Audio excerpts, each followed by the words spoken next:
Hi ಸ್ನೇಹಿತರೆ, welcome to our channel Mithun Raj ಅಡುಗೆ ಮನೆ. ಇವತ್ತಿನ ವಿಡಿಯೋದಲ್ಲಿ ಸ್ಪೆಷಲ್ ಆಗಿ ನಾನು ತುಂಬಾನೇ ಸಿಂಪಲ್ ಆಗಿರುವಂತ ವೆಜಿಟೇಬಲ್ ಪಲಾವ್ನ ಯಾವ ರೀತಿ ಮಾಡ್ಬೋದು ಅಂತ ಹೇಳ್ಕೊಡ್ತೀನಿ.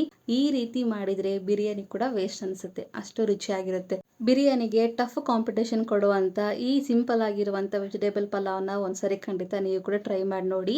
ಬೆಳಗಿನ ತಿಂಡಿಗೆ, ಲಂಚ್ ಬಾಕ್ಸ್ಗೆ ಮತ್ತೆ ರಾತ್ರಿ ಊಟಕ್ಕೂ ಪರ್ಫೆಕ್ಟ್ ಆಗಿರುತ್ತೆ. ಮನೆಯಲ್ಲಿ ಸಣ್ಣ ಪುಟ್ಟ ಅಕೇಶನ್ಗೂ ಈ ರೀತಿ ಪಲಾವ್ ಮಾಡಿದ್ರೆ ತುಂಬಾ ರುಚಿಯಾಗಿರುತ್ತೆ, ಎಲ್ಲರೂ ಇಷ್ಟಪಟ್ಟು ತಿಂತಾರೆ. ತಡ ಮಾಡದೆ ವಿಡಿಯೋ ಸ್ಟಾರ್ಟ್ ಮಾಡುವ. ಮೊದಲನೇದಾಗಿ ಯಾವ್ದಾದ್ರು ಒಂದು ಮಿಕ್ಸಿಂಗ್ ಬೌಲ್ ಅಲ್ಲಿ 2 ಲೋಟದಷ್ಟು ಬಾಸುಮತಿ ಅಕ್ಕಿ ಹಾಕ್ತಿದ್ದೀನಿ. ಒಂದ್ ವೇಳೆ ನಿಮ್ಗೆ ಈ ರೀತಿ ಬಾಸುಮತಿ ಅಕ್ಕಿಯಿಂದ ಮಾಡೋದು ಇಷ್ಟ ಇಲ್ಲ ಅಂದ್ರೆ ನಾರ್ಮಲ್ ಆಗಿ ಅನ್ನ ಮಾಡ್ತೀವಲ್ಲ ಆ ಅಕ್ಕಿಯಿಂದ ಕೂಡ ಮಾಡಿದ್ರೆ ಅದೇ ಟೇಸ್ಟ್ ಬರುತ್ತೆ. ನೀರ್ ಹಾಕಿ ಒಂದಲ್ಲ 2 ಸರಿ ನೀಟಾಗಿ ತೊಳೆದ್ಬಿಟ್ಟು ಮತ್ತೆ ನೀರ್ ಹಾಕಿ ನೆನೆಯಕ್ಕೆ ಬಿಡ್ತೀನಿ. ಅಂಡ್ ನಿಮ್ಮೆಲ್ಲರ ಹತ್ರ ಒಂದು ರಿಕ್ವೆಸ್ಟ್, ನನ್ನ ಚಾನಲ್ನ ಮೊದಲನೇ ಬಾರಿ ನೋಡ್ತಾ ಇದ್ರೆ ಪ್ಲೀಸ್ ಎಲ್ಲರೂ ದಯವಿಟ್ಟು ಸಬ್ಸ್ಕ್ರೈಬ್ ಮಾಡ್ಕೊಳ್ಳಿ. ಪಕ್ಕದಲ್ಲೇ ಇರುವಂತ ಬೆಲ್ ಬಟನ್ ಕ್ಲಿಕ್ ಮಾಡಿದ್ರೆ ನಾನು ಯಾವಾಗ ವಿಡಿಯೋಸ್ ಹಾಕಿರೋ ನೋಟಿಫಿಕೇಶನ್ ಬರುತ್ತೆ. ಅಕ್ಕಿ ನೆನಿಲಿ. ನಂತರ ಒಂದು ಮಿಕ್ಸಿ ಜಾರಿಯಲ್ಲಿ 3 ರಿಂದ 4 ಹಸಿಮೆಣಸಿನಕಾಯಿ ಹಾಕ್ತಿದ್ದೀನಿ ಖಾರಕ್ಕೆ ತಕ್ಕಂಗೆ. ನಂತರ ಶುಂಠಿ ಬೆಳ್ಳುಳ್ಳಿ ಹಾಕ್ತಿದ್ದೀನಿ. ಸಿಪ್ಪೆ ತೆಗೆದ್ಬಿಟ್ಟು ಬೆಳ್ಳುಳ್ಳಿನ ಹಾಕೊಳ್ಳಿ. ನಂತರ ಸ್ವಲ್ಪ ಫ್ರೆಶ್ ಆಗಿರುವಂಥ ಪುದೀನ ಹಾಕ್ತಿದ್ದೀನಿ. ಸ್ವಲ್ಪ ಕೊತ್ತಂಬರಿ ಹಾಕ್ತಿದ್ದೀನಿ, ಜಾಸ್ತಿ ಹಾಕ್ಕೋಬೇಡಿ. ನಂತರ 2 ಮೀಡಿಯಮ್ ಸೈಜ್ ಆಗಿರುವಂಥ ಟೊಮೊಟೊನ ಸಣ್ಣದಾಗಿ ಕಟ್ ಮಾಡ್ಕೊಂಡು ಹಾಕಿದ್ದೀನಿ. ನೀರು ಹಾಕದೆ ಹಾಗೆ ಮಿಕ್ಸಿ ಮಾಡ್ಕೋಬೇಕು.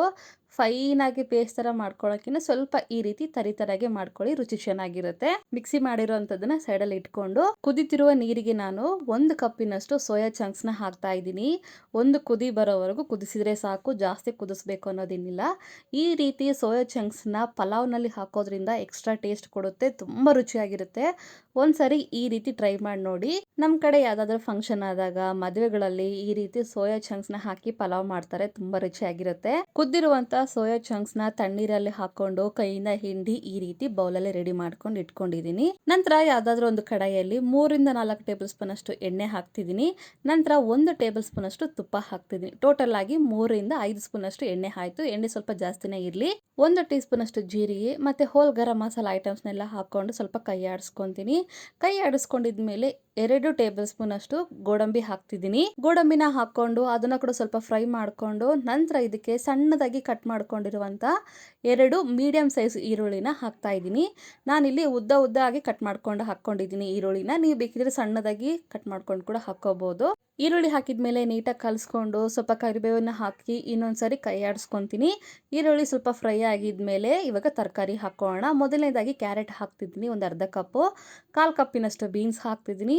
1 ಕಪ್ಪಿನಷ್ಟು ಆಲೂಗಡ್ಡೆನ, ನೆಕ್ಸ್ಟ್ ರಾತ್ರಿನೇ ನೆನೆಸಿರುವಂತ ಬಟಾಣಿ ಹಾಕ್ತಿದ್ದೀನಿ. ಇದು ಫ್ರೋಸನ್ ಬಟಾಣಿ ಅಲ್ಲ, ಗಟ್ಟಿಯಾಗಿರುವಂತ ಬಟಾಣಿನ ರಾತ್ರಿ ಪೂರ್ತಿ ನೆನೆಸ್ಬಿಟ್ಟು ಹಾಕ್ತಿದ್ದೀನಿ.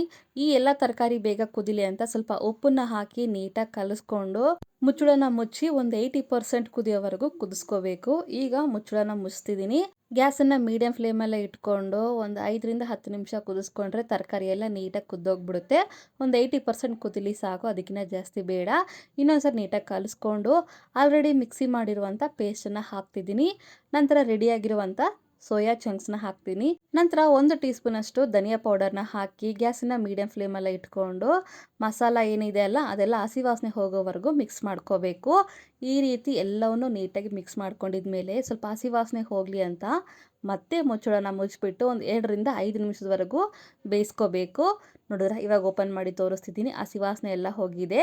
ಇಂಥ ಟೈಮಲ್ಲಿ ಇವಾಗ ನೀಟಾಗಿ ಕಲಿಸ್ಕೊಂಡು ಇವಾಗ ನೀರು ಹಾಕೋಣ. ನಾನು ಬಾಸುಮತಿ ಅಕ್ಕಿ ತಗೊಂಡಿರೋದ್ರಿಂದ ಓನ್ಲಿ 3 ಲೋಟ ಮಾತ್ರ ನೀರು ಹಾಕ್ತಿದ್ದೀನಿ. ಒಂದು ವೇಳೆ ನೀವು ನಾರ್ಮಲ್ ಅಕ್ಕಿಯಿಂದ ಪಲಾವ್ ಮಾಡ್ತಿದ್ರೆ 4 ಲೋಟದಷ್ಟು ನೀರನ್ನು ಹಾಕ್ಕೊಳ್ಳಿ. 3 ಲೋಟ ನೀರನ್ನು ಹಾಕಿದ ಮೇಲೆ ರುಚಿಗೆ ತಕ್ಕಷ್ಟು ಉಪ್ಪನ್ನ ಹಾಕಿ ಇನ್ನೊಂದ್ಸರಿ ನೀಟಾಗಿ ಕಲಿಸ್ಕೊಂಡು ಚೆನ್ನಾಗಿ ಕುದಿಯೋವರೆಗೂ ಕುದಿಸ್ಕೋಬೇಕು. ಲಿಡ್ಡನ್ನ ಕ್ಲೋಸ್ ಮಾಡಿ ಈ ರೀತಿ ಕುದಿಯೋಕ್ಕೆ ಸ್ಟಾರ್ಟ್ ಆಗಿದೆ ನೋಡಿ. ಇವಾಗ ಲಿಡ್ಡನ್ನ ಓಪನ್ ಮಾಡಿ ನೆನೆಸಿರುವಂಥ ಅಕ್ಕಿನ ಹಾಕ್ತಿದ್ದೀನಿ. ಗ್ಯಾಸನ್ನು ಲೋ ಫ್ಲೇಮಲ್ಲೇ ಇಟ್ಟು ಅಕ್ಕಿನ ಹಾಕ್ಕೊಳ್ಳಿ.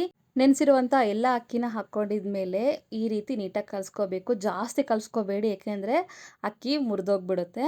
ಒಂದ್ಸರಿ ಈ ರೀತಿ ನೀಟಾಗಿ ಕಲಿಸ್ಕೊಂಡಿದ್ಮೇಲೆ ಉಪ್ಪು ಕರೆಕ್ಟ್ ಆಗಿದೆನಾ ಇಲ್ಲ ಅಂತ ಚೆಕ್ ಮಾಡಿಕೊಂಡು ಗ್ಯಾಸನ್ನು ಮೀಡಿಯಂ ಫ್ಲೇಮಲ್ಲೇ ಇಟ್ಕೊಂಡು ಒಂದು 50% ಬೇಯೋವರೆಗೂ ಈ ರೀತಿ ಕುದಿಸ್ಕೋಬೇಕು. ಗ್ಯಾಸನ್ನು ಮೀಡಿಯಂ ಫ್ಲೇಮಲ್ಲೇ ಇಟ್ಕೊಂಡು ಈ ರೀತಿ 50% ಬೆಂದಿದೆ ಅನ್ನೋ ಟೈಮಲ್ಲಿ ಮತ್ತೆ ಮುಚ್ಚಳನ ಮುಚ್ಚಿ ಗ್ಯಾಸನ್ನು ಲೋ ಫ್ಲೇಮಲ್ಲೇ ಇಟ್ಕೊಂಡು ಪಲಾವ್ ರೆಡಿ ಆಗೋವರೆಗೂ ಕುದಿಸ್ಕೊಂಡ್ರೆ ತುಂಬಾನೇ ಸಿಂಪಲ್ ಆಗಿರುವಂಥ ಉದುರುದ್ರಾಗಿರುವಂಥ ತುಂಬಾನೇ ಸಿಂಪಲ್ ಆಗಿರುವಂಥ ವೆಜಿಟೇಬಲ್ ಪಲಾವ್ ರೆಡಿನೇ ಆಗೋಗುತ್ತೆ. ಎಷ್ಟು ಸಿಂಪಲ್ ರೆಸಿಪಿ ಅಲ್ವಾ ಮಾಡೋದು, ತುಂಬಾನೇ ರುಚಿಯಾಗಿರುತ್ತೆ. ನಾರ್ಮಲ್ ಆಗಿ ಪಲಾವ್ ಮಾಡೋಕ್ಕಿಂತ ಈ ರೀತಿ ಸ್ವಲ್ಪ ಡಿಫ್ರೆಂಟ್ ಆಗಿ ಟ್ರೈ ಮಾಡಿ ಎಲ್ಲರೂ ಇಷ್ಟಪಟ್ಟು ತಿಂತಾರೆ. ಈ ರೆಸಿಪಿ ಈ ವಿಡಿಯೋ ನಿಮಗೆ ಇಷ್ಟ ಆದರೆ ನನ್ನ ಚಾನಲ್ನ like, share, comment and subscribe ಮಾಡ್ಕೊಳ್ಳೋದನ್ನ ಮಾತ್ರ ಮರಿಬಿಡೋಕೆನಾ.